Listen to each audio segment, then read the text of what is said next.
really done. Okay, so I'm back and I wanted to fill in where I left a few things out. I had neglected to get the can of Rust-Oleum paint. Actually, this is clear coat, not really paint. So what I said, as I alluded to earlier, you definitely want to get the Rust-Oleum that says that it will not yellow and that it has the UV protection. Okay, so this is kind of what it looks like. This was less than $4. The 3 grades of sandpaper I used were 600, 1200, and 2000. These are about $5 each at Lowe's. If your headlights are in worse condition than this, you may need to start out with 400 grit. But if they're this smooth, don't bother with the 400. You'll actually be putting deeper scratches in it than are even there. I've got some garbage bags here. I'm going to be using that to mask off the area when I go to spray. So, and then some rubbing alcohol to wipe the surface down immediately before we spray. We're going to be wiping it off with some lint-free towels. Whatever you use, make sure there isn't silicone in it. Whenever you paint, don't use rags that contain silicone because that makes paint bead off.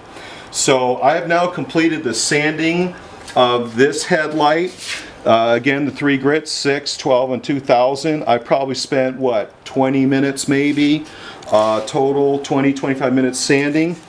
And you're going to want to start out with each grit, start with a circular motion. Make sure you go all the way down to the edge here, don't forget the edge. And then with each grit, you're going to finish with a side-to-side motion. Okay, then you'd start with your next higher grit, circular, side to side, your last grit, circular, side to side.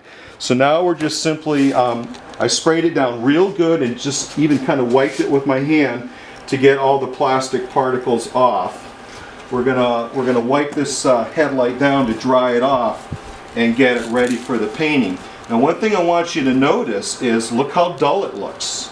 In fact, it looks very dull compared to the one on the right side of the car. This is normal, that you actually want to see this. As I dry this headlamp, look at how dull the overall appearance is. When we hit it with our very first coat of clear coat, that's going to brighten right up. We're going to do 3 coats, maybe even 4 coats of clear coat, waiting 5 minutes between each spray for the preceding coat to set up. Once you've put on 3 or 4 coats, again, you have to let this cure out a full 24 hours to realize the full benefits of the clarity. It's going to get more and more clear as the car sits overnight in the drying process. So we're going to stop filming now, and we'll probably start filming again after I've prepped the surface with alcohol and we're getting ready to spray.